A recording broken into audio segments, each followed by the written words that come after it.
Welcome to Releasing Trauma, a Survivor's Podcast. I am your host, Tracy Osborne. I am a survivor of emotional bullying, rape, sexual assault, domestic abuse, and grief. After losing my husband in 2019, I set off on a new adventure to help other women release their trauma and create a life they can cherish. Each week, I will feature a guest expert or a survivor to share their stories, tips, wisdom, and more. The goal is so that you can take away even just the smallest nugget of information you can use in your life right now to make a change and to remind you that you're not alone. There is life after trauma, and you can move from victim to thriver and create a life you can cherish.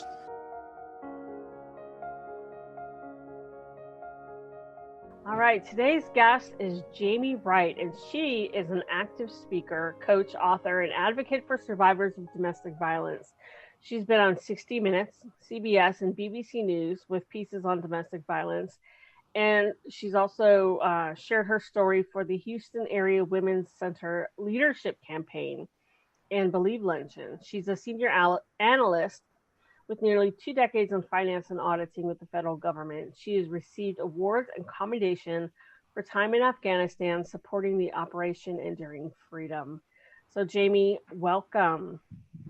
Thank you, Ms. Tracy. It's an absolute honor to be here to, share my story in such a way that it hopefully brings hope and light to the world. So thank you for having me, Ms. Tracy. It is my pleasure. It's my pleasure. You know, it's one of those bittersweet things because I'm excited to talk to you, but because of the topic, I'm sorry that I have to talk to you, you know? So it's always one of those bittersweet things, but I am glad to speak with you after I saw your email and your story. I was like, yeah, can't wait to talk to her. Now, you actually survived domestic violence during COVID. So, you know, we're already in a crazy enough time as it is. And statistics are showing that domestic violence is on the rise during this time as we spend more and more time at home and less time going out. So I definitely want to talk about that. You know, would you mind sharing just a little bit of your story? Yeah, absolutely. So I relocated from one city to another for my partner. And so I was in a very right position to be isolated. So I've been working from home for a while. So when the pandemic started, I was really disconnected from the world, and I didn't really know that it was going on. I knew, but I wasn't totally aware. Now, the domestic violence in my case started well before COVID-19. However, COVID definitely escalated it. It definitely not making any excuses for my abuser because he chose to do what he did. But I do also know that the stress and the strain of him being unemployed, us being at home day in and day out, added to what led up to me having to go to a domestic violence shelter here in the Houston area. So yeah, to make a long story short, I never thought that I would honestly, find myself in a situation that I'd have to call 911 and go to essentially what is a homeless shelter. But that's exactly what my story in my situation was. The tension, and if anyone's aware of domestic violence, or if you're not, there's a cycle of violence that happens that I was not even aware of until I went to the Houston Area Women's Center.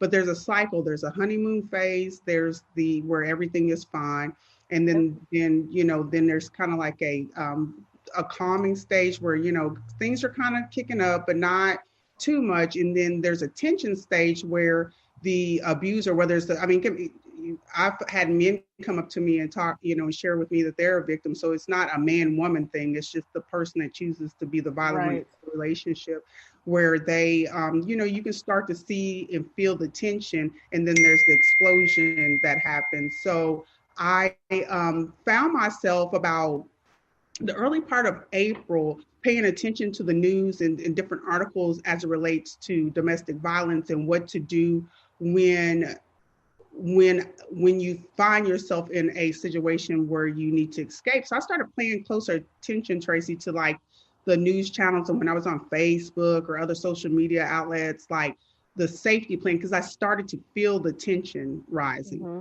I thought, even as the tension was rising, it might, and this is just my authentic, raw truth, the tension might result in maybe me, being shoved backwards or, the emotional and mental abuse, but never thinking that my partner would hit me in the face and knock my teeth loose.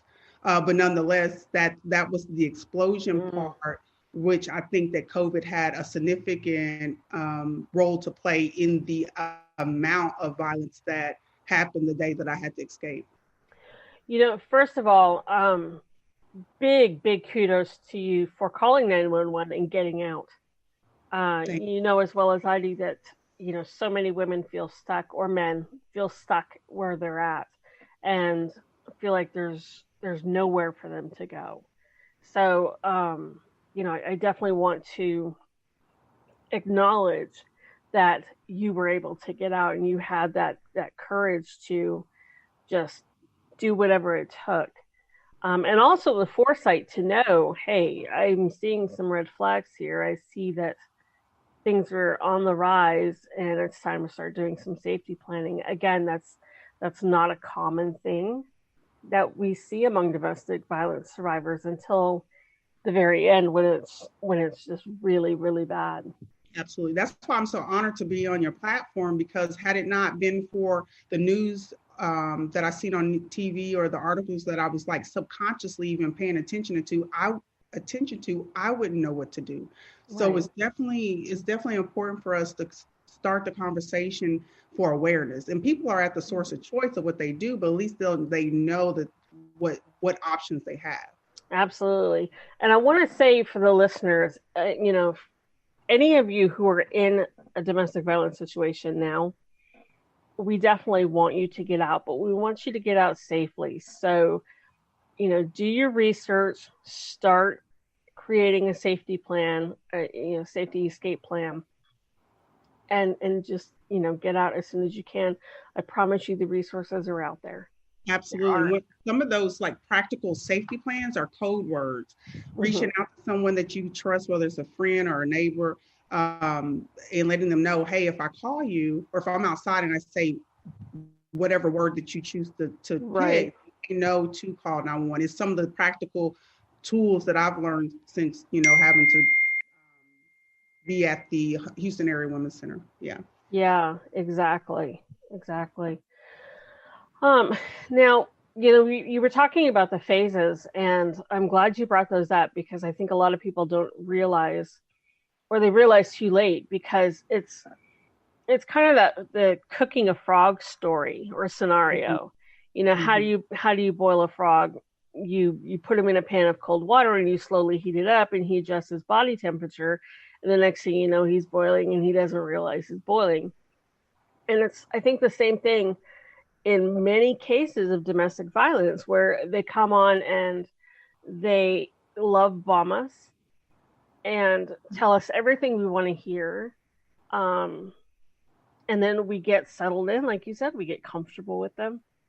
And then we start to see little things. And it's just little things at first. Usually it's, something stupid.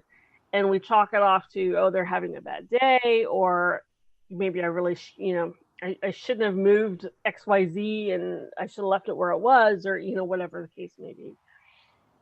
And then it does escalate, and it always escalates. Um, and that's one thing that I tell people. I've talked to several young girls, especially, who are in situations, and if there's one thing that I make it very clear is it will escalate. Absolutely. You know, Absolutely, it does. yeah, there Absolutely. will come a day when hands are put on you. It's Exactly. it's just a given. It may be 10 years down the road, but it will happen. Absolutely. In studies, right? There's numbers and facts and statistics, Tracy, that To back it up, yeah. backs that up all day long. It backs it up. Mm-hmm. And not only does it progress and get worse, one thing that I did not recognize, that I did not know, is there's emotional and mental and verbal abuse as well. Oh yes. So in those, in a lot of instances, can be more traumatizing, because, like, for me, when I went to the shelter, the physical, it was obvious that my face was swollen and my teeth were loose. So with time and going to the dentist and all of that, that was treated.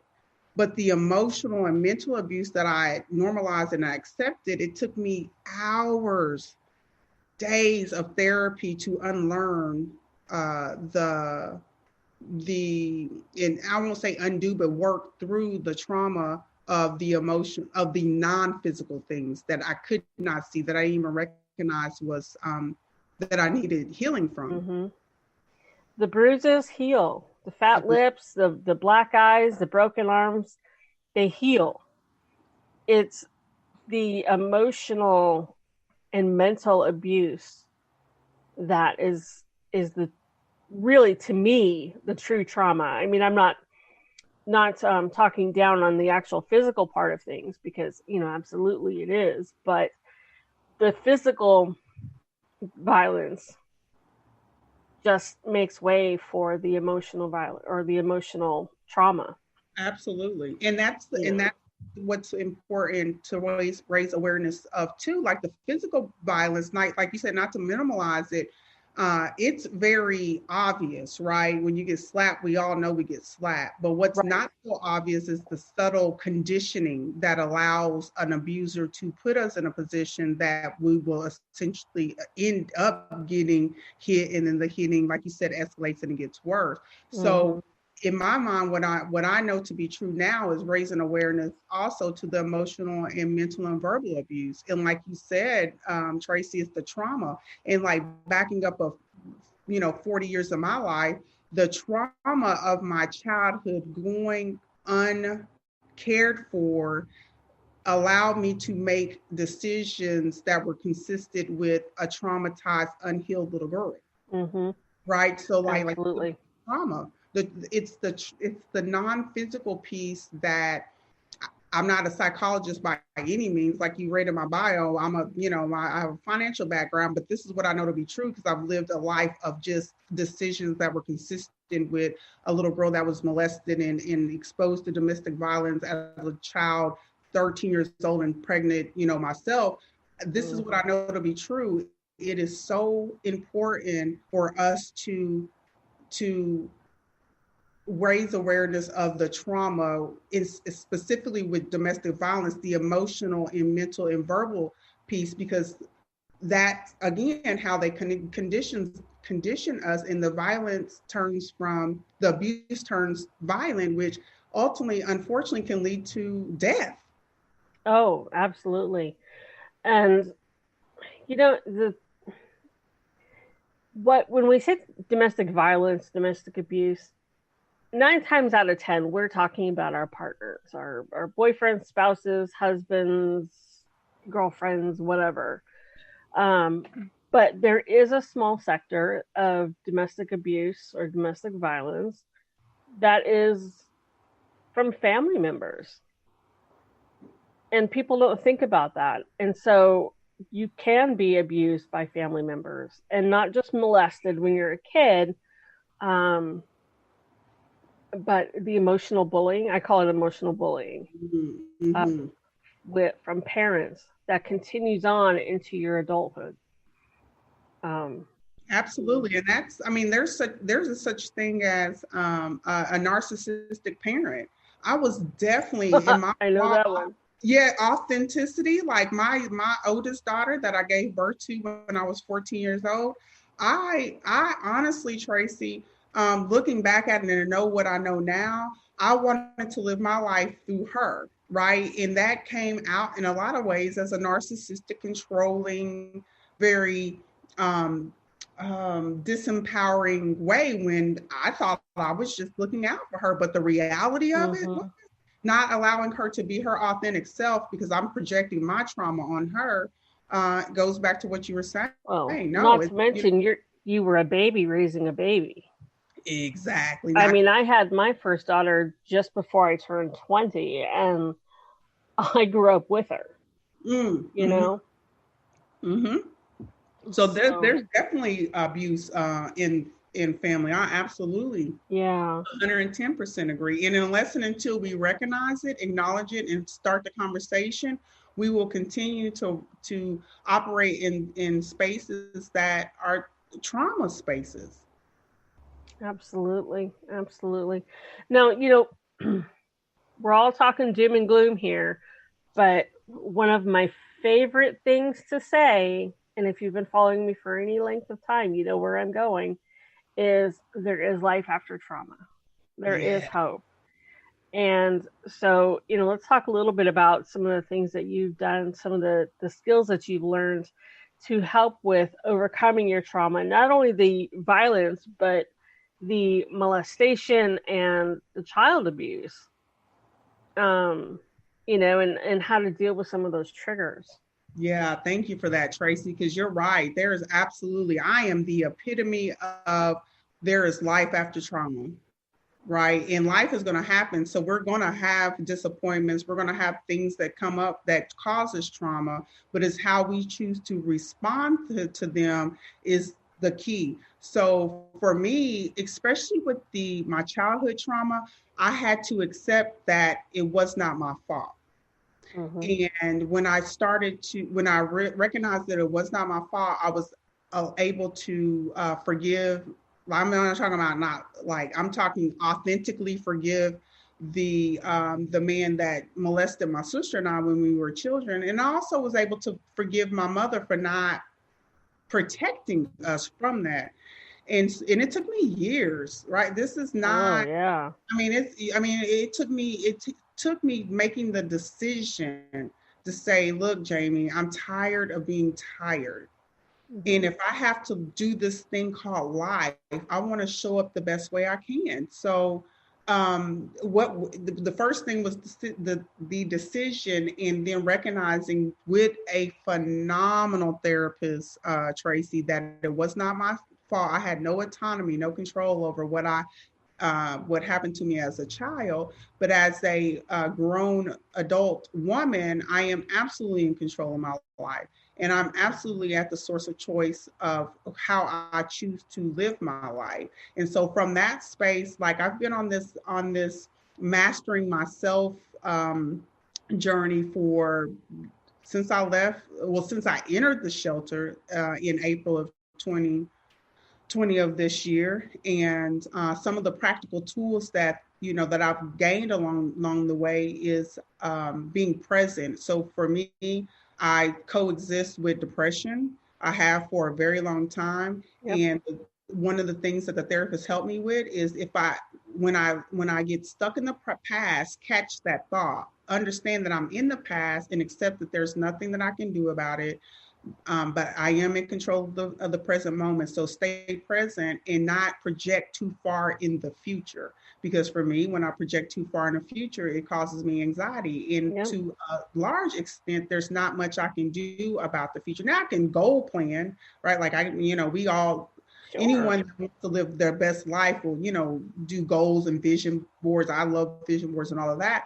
However, not to the extent that it's going to cause me anxiety. So it's three C's that she taught me in terms of my mindset and being present in the moment and controlling my thoughts is catch it, check it, and correct or change it. Meaning catch that I'm having this thought that might lead me into just anxiety or depression or just a disempowering thought. First of all, catch it, and it's a muscle that we have to practice, just like anything else.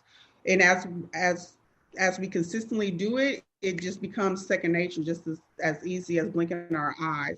Then check it, meaning, okay, where is that thought coming from? Is that a childhood trauma thought? Is that one of the relationships that I found myself in that was abusive? Where is that thought coming from?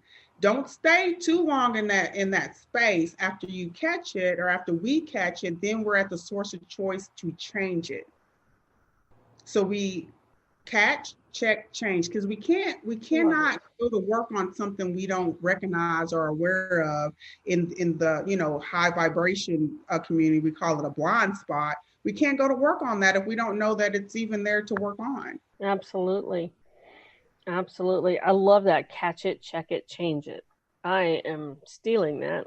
Yeah, absolutely. It's on my website too. It's all Perfect. I work really, really hard pulling together 5 essential steps that I I've love used it. to, navigate this journey called life on the other side of the trauma. I love it. We're going to give your website in just a minute. I wanted to just kind of add to this some other things to kind of think about. And I tell people you can't trip over what's behind you. Ooh, You that's good. can't get anywhere if you're driving looking in the rearview mirror. The past is back there. Pull it out, dust it off, visit it one day, kind of like looking through an old photo album. Have your little touch of nostalgia and then put it away. The problem is we pull that out and we get stuck in it, and then we want to recreate it, and we can't do that. Can't. And in many cases, we shouldn't do that.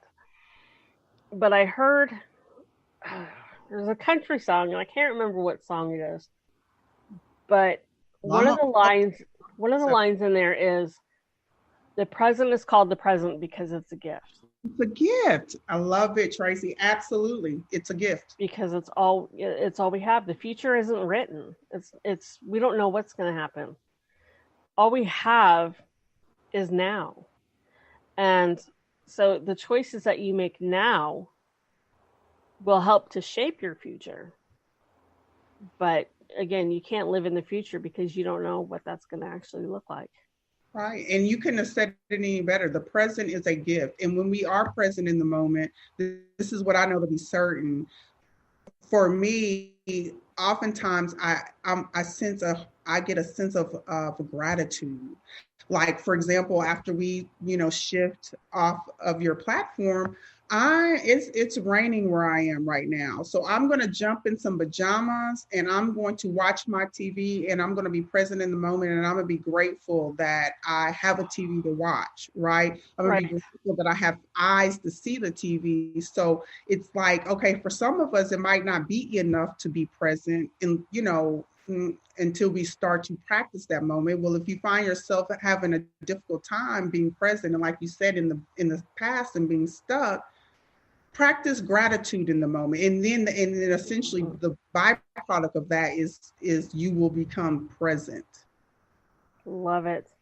I love it. Jamie, this has been amazing, and I can keep talking to you, but we have to go. Dang it. Now, I know you have a book. Tell us the name of your book.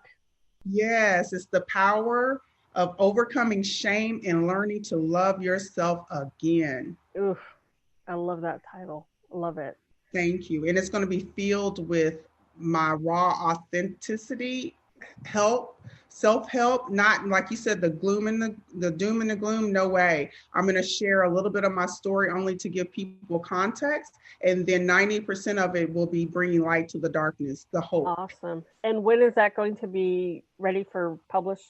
Absolutely. It'll hopefully be the middle of next year of 2021. Great. If Well, not before. definitely make sure you let me know, and we'll let everybody else know. We'll get it out to the world. Awesome. And in the meantime, my website, if people want to grab my 5 essential steps to healing that I created and I very much still live by today, that's helping me navigate the other side of this life called journey. It's they can find it for absolutely free at www.jamie, and that's JAMIE Wright.com. And there's also, to anyone that finds themselves in a intimate partner domestic violence situation, there's also resources that are available to you on my website. Perfect. Perfect. And also to go along with that, there is also the National Domestic Abuse Hotline. They have a ton of resources.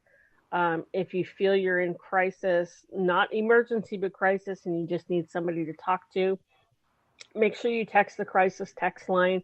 Just text hello to 741-741.